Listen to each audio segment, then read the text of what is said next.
সম্রাট ভাই, আপনি কি মানে জন্ম থেকে এইরকম? জি, জন্ম থেকে। আপনি কি অন্য কোনো কাজও তো করতে পারতেন? আপনার যে অবস্থা হাত পায়ের, হ্যাঁ, জন্ম থেকেই আপনার এই অবস্থা।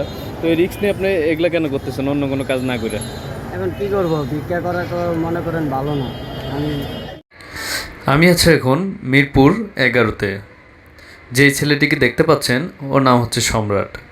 ও 11:30 থেকে দুয়ারিপাড়া পর্যন্ত অটো চালায়।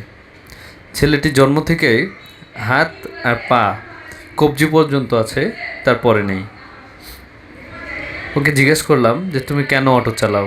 ও বলল, ভাই আমি ভিক্ষা করে খাইলেও এর চেয়ে বেশি টাকা উপার্জন করতে পারবো এই শহরে, কিন্তু সেটা তো উচিত হবে না, কারণ এটা তো নিষেধ আছে আমাদের ধর্মে। ওর শরীরের এই অবস্থা নিয়েও ওর পরিবারের মা বাবা এবং ছোটো বোনের ভরণ পোষণ দেয়।